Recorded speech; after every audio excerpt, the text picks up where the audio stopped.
What's this?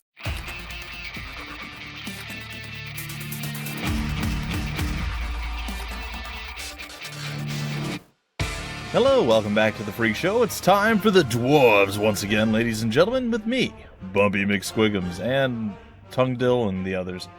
So, we did what we did, and now we must come over here. We battled the weird elf, and I guess she escaped, or we killed her, I don't know what. But we need to head all the way back down here now, so that's sort of what's on our to-do list. I think I'm going to try to hit the merchant, and we'll see how that plays out. Every evening since you left Greenglade, you have looked at Goren's books and tried to prize out the knowledge that they hold. But now, you must admit to yourself that you can't decipher them. They are written in the learned language for high magi, and Lot Yonan didn't teach you that. However, you're sure that the books are important. Why else would Goren want them sent to Turga the Fair-Faced? You put them away with a sigh, and your eyes remain on the bag that Lot Yonan gave you. Did Goren ask Lot Yonan to return the magical artifacts in the pouch? You pick up the pouch and look at it. Lot Yonan forbade me from opening the pouch. The hamlet of Sungird certainly lives up to its name. You arrive as the sun sets behind the tower of a Palandial temple, lighting up its stained glass. There's a shop in the village, and through the window... Yeah, you already did that. Anyway, we're going to move on from there. Just like previous nights, you are haunted by the image of the elf maiden nailed to the tree in Greenglade. You wake from your sleep and look around you. The night is unusually dark. Despite your good dwarven eyes, you can only make out Boendal's outline, even though he's keeping watch only a few steps away. You're about to lie down again, but suddenly feel something cold against your throat. Next to you, the pale face of an elf slides into view. Good evening. I'm afraid we missed each other in Greenglade, so my companion had to receive you on her own. Well, that's not good. Alright, well, we can try to free ourselves, we can try to call for help, or we can say nothing. We'll say nothing for now. You don't have much experience with Alpha, and only want to act when you're sure that it will achieve something. Don't worry, I won't kill you. Not yet. Do you know what I am going to do instead? You feverishly search for an answer. A rousing game but of Go you can't Fish? even imagine how an Alpha thinks. I will kill everyone who means anything to you. I will destroy your life, and you will sink into hopelessness, groundling. Your downfall is called Synthoras. You tense your muscles, readying to defend yourself, but suddenly realize that the blade against your throat has disappeared. You look around, astonished. The elf is nowhere to be seen. You look over to Boendal, who is easy to recognize in the bright moonlight. Next to you, Boindil smacks his lips in his sleep.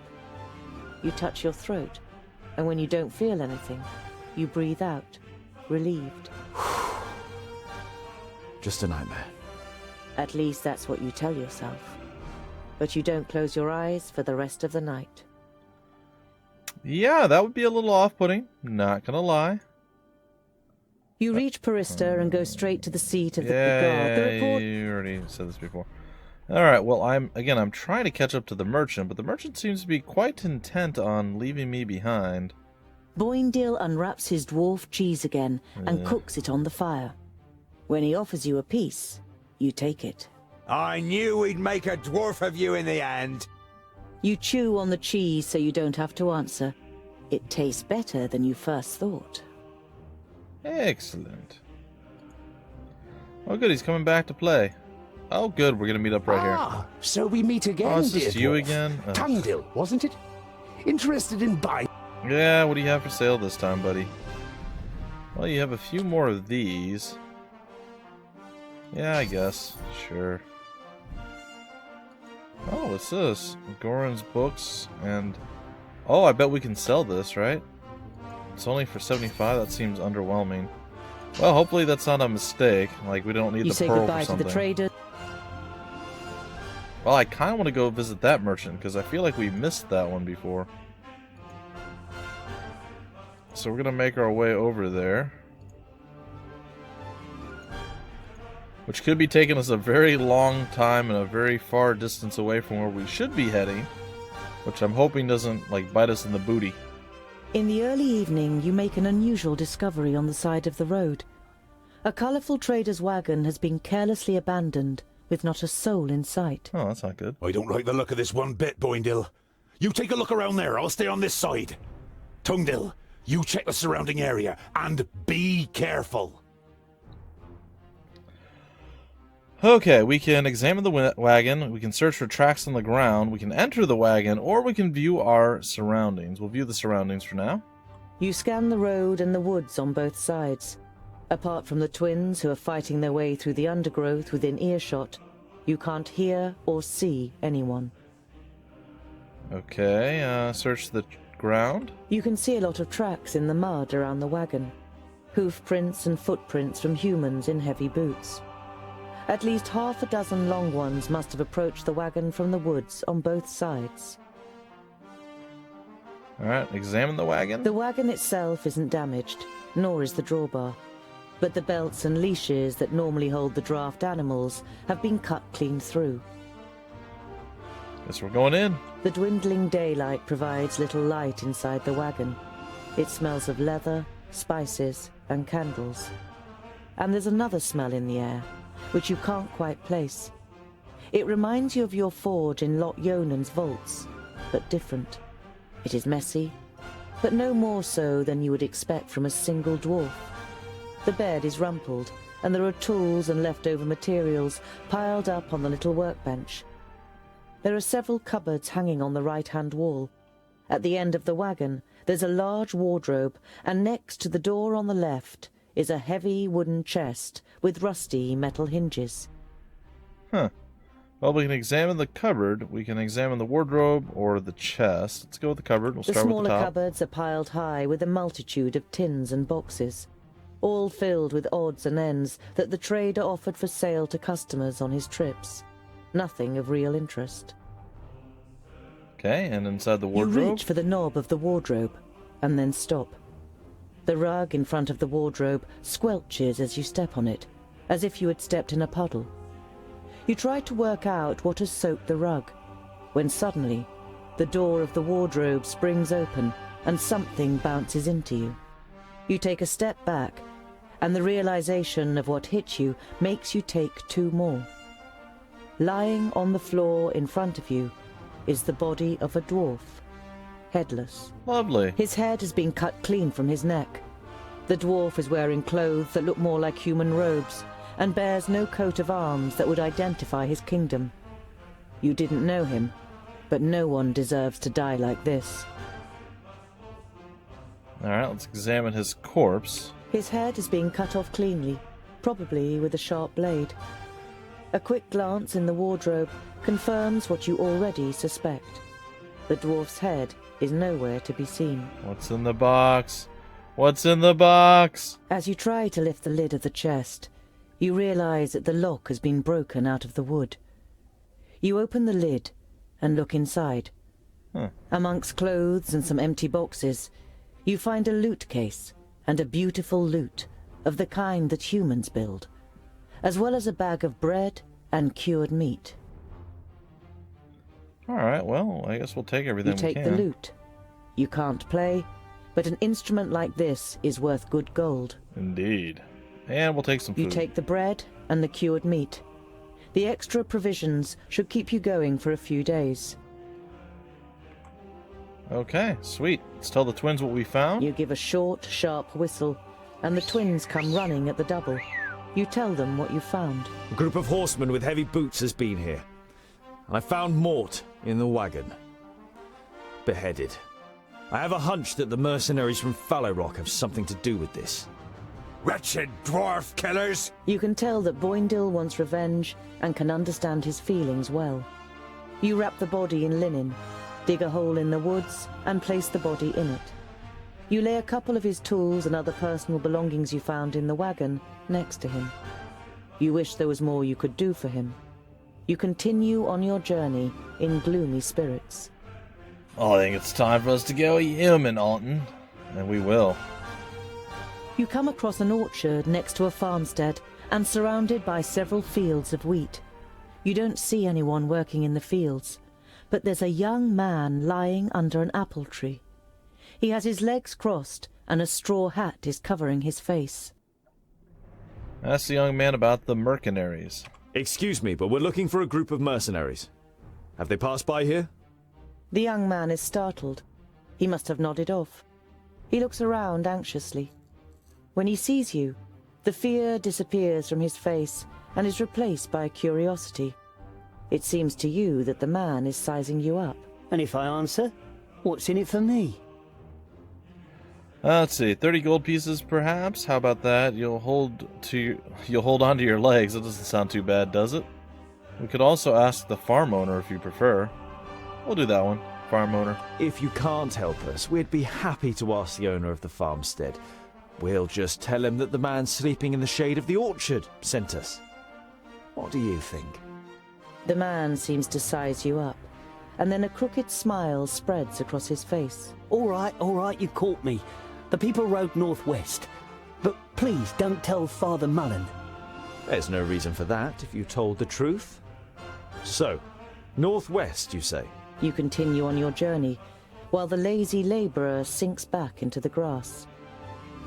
Sweet. Alright, onward and northwestward. The first thing you notice as you enter the village of Clintal is how quiet it is. There is hardly a soul in the streets, and the few people you do see immediately disappear into their houses as you get closer. Boindil draws his axes, and Boendal his raven's beak. Something's not quite right here. Be alert. Okay, let's continue on into the You village. walk on until you reach the village square. Without a word, men enter the square from the left and the right, cutting off your way. You recognize the leader of the group of mercenaries, looking you over with a satisfied expression. Standing next to him is a frail man with greying hair, who doesn't seem able to cope with the situation. He tries several times to say something, but can't find the right words. Are you going to kill us just like you did the traitor? What's going on? Before you have the chance to say anything, the leader of the men calls loudly so that they can all hear. That's them. They're the ones who murdered the poor travelling trader Mort. Murderers? Come here, dwarf killer! Are you denying your terrible deed? You were seen murdering poor old Mort, one of your kind in cold blood. The old man points unnecessarily to the leader of the mercenaries. We are dwarves, and dwarves would never do anything like this to another dwarf. We found Mort's body. We are looking for his killers. So you saw us do it. Didn't intervene and then set up a trap a few days later in the middle of nowhere? So apparently, you saw us committing murder, but you didn't intervene?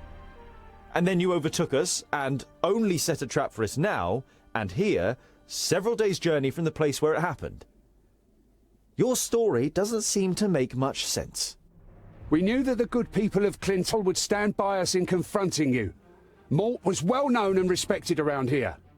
But how did you know that we would come to Clintal of all places? If you were really tracking us, that wouldn't have been possible. But if you, on the other hand, were the ones being tracked, then it would have been easy for you to steer us into this trap. He does have a point, Medarin. Why did you... The village elder stops mid-sentence as the leader of the mercenaries draws his sword. The village elder turns from the mercenary to look at you, and then gives his men a signal to withdraw. Nice. We must murder the mercenary, and we will make him pay for Mort's death, or something like that. That's my story, and I'm sticking to it, so let's hope it goes well. Only time will tell. Maybe time will eventually tell if we ever get into battle here. Come on, guys. There we go, come on. Watch out for the archers. Uh-oh. Alright, so we're going in with those three. We have to watch out for archers. We have our charge now. Do they have anything special? They do not. Nothing new, I should say. Alright, I guess we'll start our fight. Kill the mercenaries. There's apparently 15 of them. At once. Which, I don't actually see any Understood. of them yet, so there's that. Huh? On my way! Oh, there they are. What is it? This is probably going to be somewhat disastrous. Yes? Oh, what bad luck for you! Alright, Yes. well, while you're doing that, I'm going to come over here and do this. I'm going to come over here, I'm going to zoom in. This rain definitely makes As things good look as a little done. bit weird. Alright, I'm going to go ahead and we're going to attack like that, maybe? We missed both the people we were trying to hit, and we hit somebody else entirely. That's a little funny. Understood. And, like, I can get behind that. Again, it's a little funny. Yes.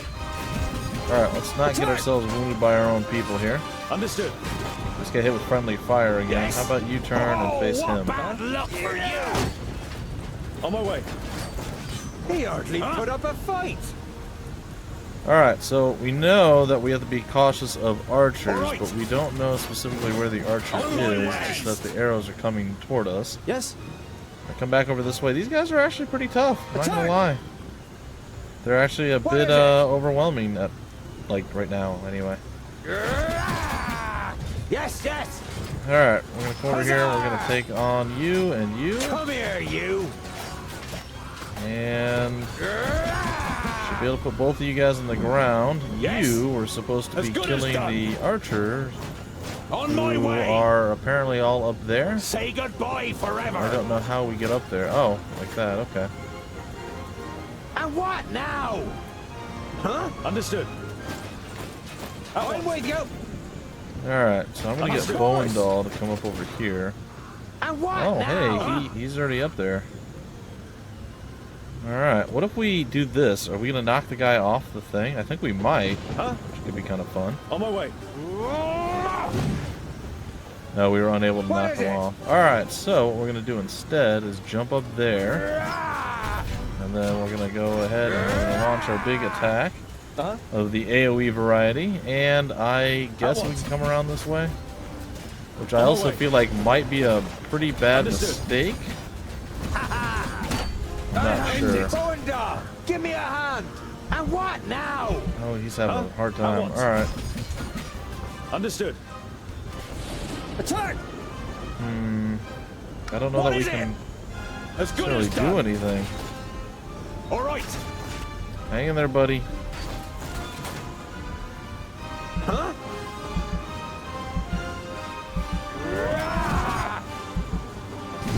Still alive, but he just got knocked on his butt. Come on, dude. Just run away. Why are you unable to move? Yes. At once.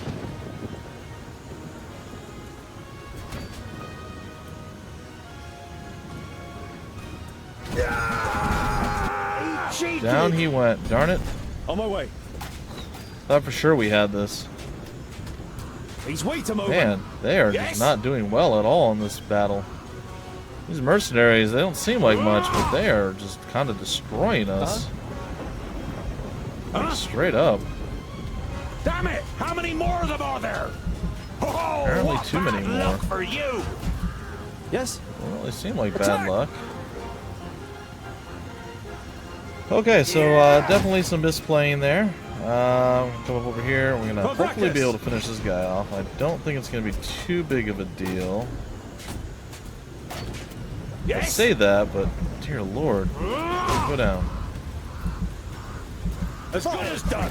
All right, do we have inventory? Like, What is it? can't we drink potions or something? No. Okay.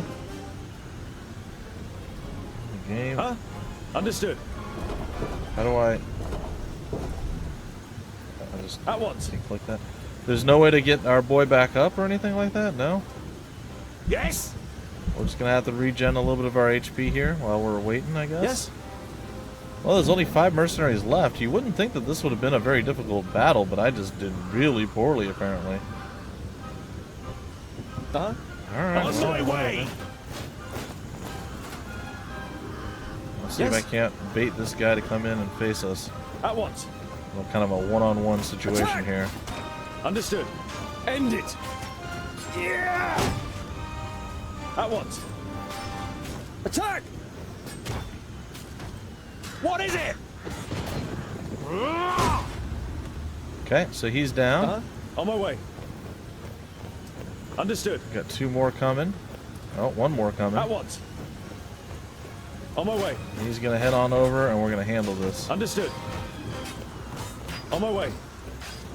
End it. Alright, so let's go ahead and deal with this guy. As good as Completely done. wreck his face. Yeah!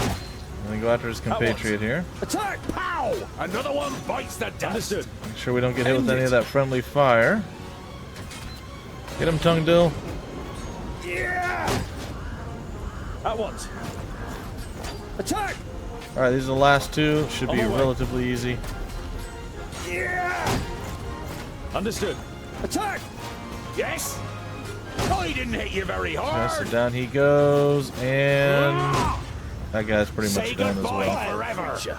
Alright, so we got through it, but man, at what cost? That was not pretty. It was very, very, very unfortunate. Man, it's just... They seem to do so well, and then they just, The like, last get of the mercenaries annihilated. falls to the ground, but Boindil is still in the frenzy of battle. You and Boendal have to physically restrain him until he comes to his senses. Otherwise, he would have stormed the houses to find more adversaries. You Adversaries. walk up to the body of the mercenaries' leader and search his pockets. You soon find something. A letter. An anonymous client seeks dwarf skulls cleanly cut, shorn, and put into jars with honey. 1,000 gold coins will be paid for each skull. Khan, Bounty Hunters Guild Master. That's bounty hunters hunting for dwarves. Despicable. But again, different people, different ways of talking. It obviously sounds different. Just like we have advertisements where I think most like British-speaking people and other English-speaking people say advertisements or something like that. So advertisement, advertisement, just like adversary versus adversary or whatever they said there. I don't know. Anyway, it is what it is, folks. It's just, you know, it's where you grew up and what dialect you speak, I guess. Alright, bounty hunters hunting for dwarves are despicable. Show the villagers the letter. You hold the letter aloft so that everyone can see it. Look, citizens of Clintel, proof that these men are the killers. They are bounty hunters hunting for dwarves. The village elder comes out of one of the houses, flanked by other villagers. You ignore their weapons, as well as their sinister expressions, and hand over the letter. It would seem you are telling the truth. And you only killed those who deceived us. I thank you for this. The village elder signals to a woman, and a few moments later, she brings you food and a bag of gold. Take this in thanks for your actions. Alright, sweet. But yeah, we got wrecked bad that time around. Anyway, we're level 6. That's not bad with Boendal. Boindil, still level 5. He's got some room to grow. We're almost level 5 ourselves, too, so that's alright. We're getting there. Slowly. Oh, we actually get to choose for him, too. Alright, do we want the big cleave, or do we want storm through enemies? See, now this is a tough one, because I feel like this is going to be really good. But he's got no mobility, and with the eruption taunt thing, I feel like he could jump in and save people. This is a really tough one. Which of these two is going to be better? Well, he can't jump, he'd charge in, and then he can taunt. I'm probably going to go with the cleave. I like it better. It's probably the wrong play. I'm going to be honest. It's probably the wrong play, but that's what we're going to do. Alright, so we solved another mystery. I think we actually have all the mysteries solved right now. But we still have plenty of stuff to do. So let's start heading our way back down here, if we could. In hopes that we can eventually make it to where we're supposed to be. Looks like this is the path we need to take. We're gonna have some more nightmares coming. I mean, we did kind of witness a nightmarish experience, so Once it is again, you understandable. reach the crossroads and the Stone Sheep Tavern. I guess You we can walk to sit the down. nearest empty table. A room for We're the night. tired and of course. So did we clear out all of our injuries at this point? Nope, that's our quest log. No injuries on you, no injuries on you, and no... Okay, so just resting the one night in an actual bed seems to have fixed us up quite nicely. So let's head on through and continue our adventures down toward where we need to be heading. Why are the Magus's vaults here in the middle of nowhere? And why does the Lord of Yonandar live in a vault and not in a castle? It's to do with the magical fields that spread out under Girdlegard, so the 5 magical realms are found where the fields are at their strongest. And that's why he lives in the vaults? To be closer to the underground magic? No, it's more to do with security. 200 students of magic and a source of almost unlimited magical energy. The Magus thought that an underground vault was a more suitable place to train than Master Nudin's tower in the middle of Parista. Makes sense. When your journey leads you once more to Calmstead, the villagers recognize you from far off and greet you warmly. Once the children notice you, they come running and bombard you with questions about dwarves. You talk to the children and the villagers until it turns dark, and after a short night, you set off again. Cool. We're like a local celebrity now. We're a local hero. It's fine. Alright, and let's go see... You know what? We're actually... Depending on what happens here, this could actually take quite a while, so I'm going to break off the episode here. We're about where I'd like to break it off anyway, so it's totally fine. I hope you guys enjoyed this episode. I will be back tomorrow with another installment of the Dwarves, and then over the weekend look for like 4 episodes to come out. I'm going to try to do a double on Saturday and a double on Sunday. When those get uploaded, nobody can ever be certain, but that's the plan, the goal, the hope, the dream anyway. Hope you guys enjoyed, and I'll see you next time with more The Dwarves. Until then, my name's Bumpy McSquigums. Thank you for stopping by the Freak Show, and I will see you later.